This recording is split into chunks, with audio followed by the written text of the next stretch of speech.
Okay, what?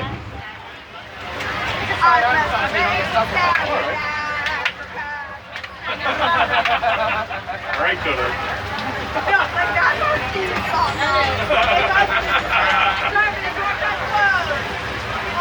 Asante Sana Meredith, now as we say here in Harambe, 20 means let's go.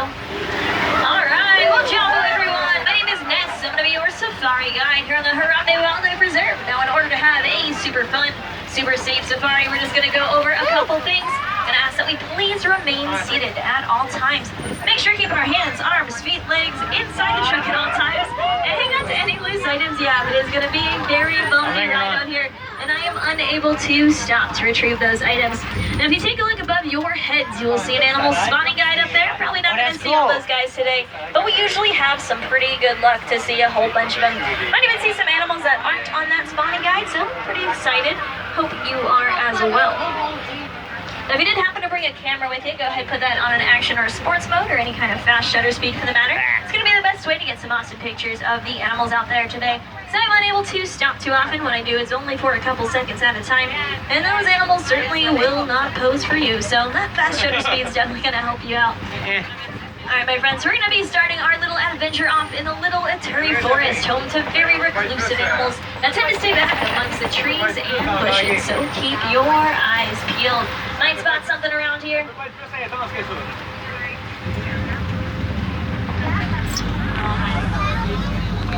I'm gonna let you record. I'm too busy trying to look. Alright, my friends, so we're going to be looking through the bushes, looking through the trees. Never know what you're going to spot here in the Little Ituri Forest. Actually, take a look over on the right.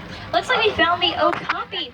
Now, the okapi has striped legs, kind of like a zebra, but he's actually the only known living relative of a giraffe. Both have a long black prehensile tongue they use to grab leaves from trees and bushes.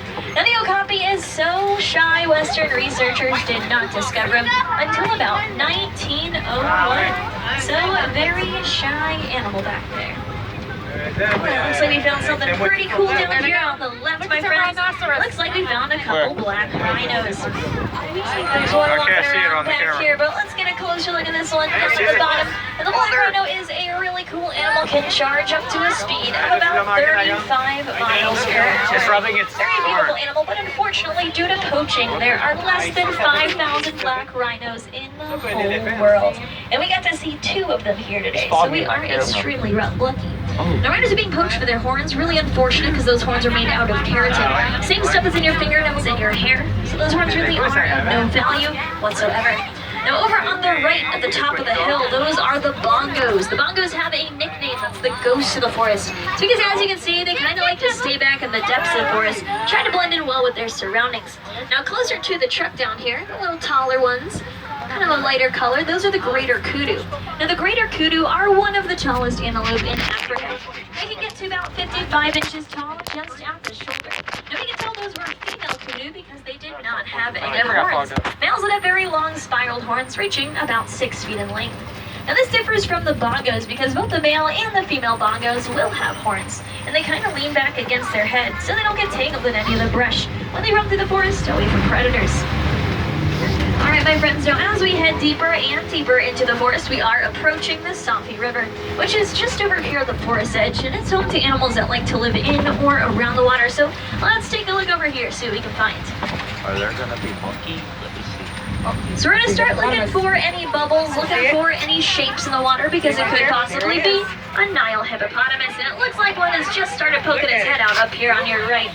Now, hippos do spend most of their time in the water. If they didn't, their large bodies would actually overheat. Now, they can hold their breath up to about 8 minutes at a time. So there's another one here on the left-hand side as well. Now, they are herbivores having a diet of mainly grass, but although this is the case, they're still labeled one of the most dangerous animals in Africa. It's because they are extremely territorial. Now, over here on the island, looks like we found some pink-backed pelicans. Pink-backed pelicans get their name because, well, the feathers on their back will turn pink during mating season. Now, contrary to popular belief, they don't use their guller pouches to carry a fish as a snack for later, but they'll use it more as a net. So they'll catch a fish, squeeze out all the water, pretty much swallow them immediately.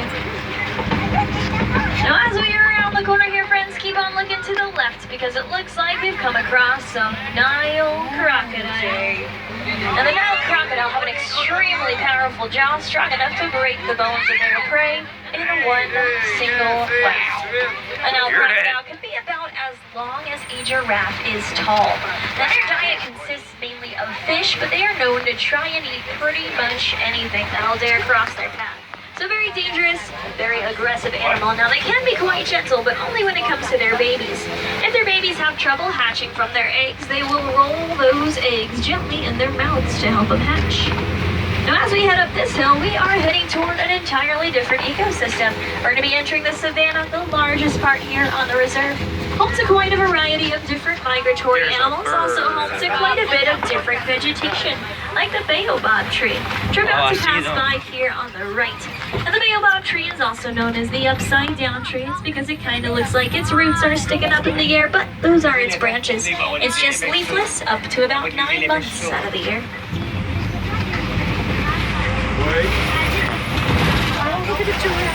I see it. Now here it is, my friends, in my opinion, the most beautiful view here on the reserve. Gives you a really nice overlook of the Serengeti grasslands, which is just the start of the savanna. Looks like we can already spot some pretty cool animals out and about. Now, don't you worry, we're about to get nice and close to each and every one of them because we are lucky enough to be able to drive right through these grasslands. Now, right off the bat, definitely looks like we found a herd of white-bearded wildebeest, also known as gnu, spelled GNU because of the grunting sound they make. They're best known for their very large and far migrations and very densely packed herds. They're actually responsible for the largest migration pattern in the whole world. Now, hoofstock animals like the wildebeest sleep in large herds at night because it's a form of protection. So a couple of them will keep watch while the rest get to sleep. They'll actually take turns being the lookout. So they got a pretty good teamwork going on. Also looks like there's a giraffe over there. Looks like we'll get a closer look here shortly, but that's a Maasai giraffe to be more specific. You can tell by his pattern, Maasai giraffes have very dark and jagged spots. Now next up, we're going to be heading by wild dog territory. It's going to be just up here, past the bushes on the left. We're going to keep an eye out for some African wild dogs, which are also known as painted dogs because of the beautiful markings they have on their coats. And the markings are unique to each dog. It's actually how they tell each other apart, even from great distances away. So let's see if we can find any of those African wild dogs over here on the left. Oh, I see them. Nice one, pretty close. Now these guys are one of the most successful hunters here in Africa. It's because they will hunt in large packs, and they will chase their prey, so the prey becomes exhausted and collapses. So they're kind of cute, but they're one of the most aggressive and vicious animals here in Africa. Very, very dangerous. They keep on. Now, as we round this corner here, my friends, it looks like we found some sable antelope over on the left. Now, the sable antelope are the emblem of the Harambe Wildlife Reserve. They use those long, curved horns in self-defense and to scare off any predators from jumping on their backs. Also looks like we're passing by several termite mounds. These are made out of termite, saliva, and mud. Large animals use the tall ones as a scratching post. They will eventually wear down over time, kind of like the one on the right. Smaller antelope use that more as a lookout post, so they will hop up there to look out for any predators around. Termites. Oh. And I'm starting to see some really long horns up ahead, my friends. Looks like we're going to get a nice close look at some Ankole cattle. It's going to be down on the right. And the Ankole cattle are also known as Watusi cattle because of the Watusi tribe that domesticated them, making them the domesticated animal here on the reserve. And those long horns are a lot lighter than they appear, mostly hollow, with a honeycomb-type pattern inside.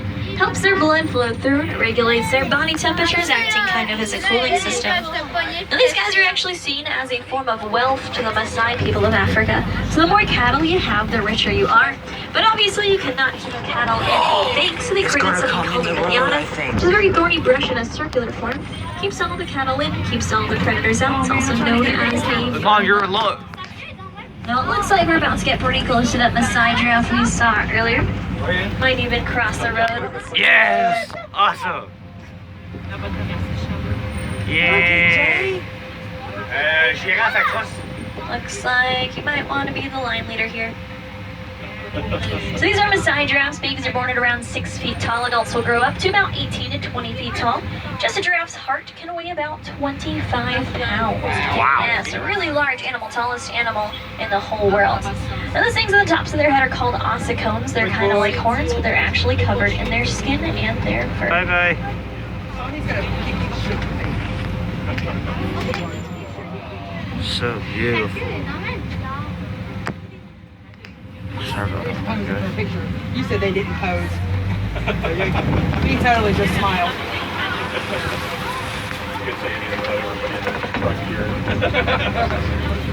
Looks like we found some more over here on the left. Now, a group of giraffes is called a tower. So it's a whole tower of Maasai giraffes out and about. Whoa.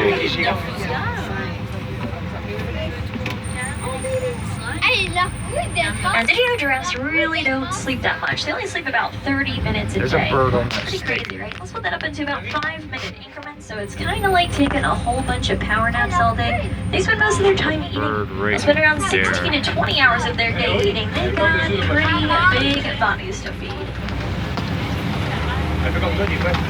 There's a bird. Oh wait, that's not a bird. That's a leaf. That is lettuce.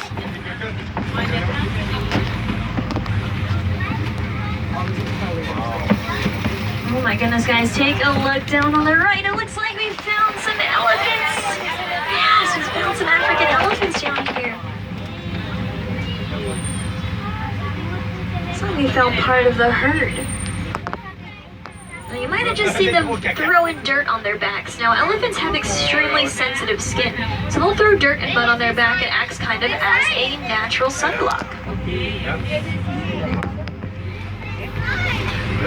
Over on the left, we're passing by Monkey Point, which got their name because there's a troop of mandrill that hang out around here. And if you look in the back there, you're going to see the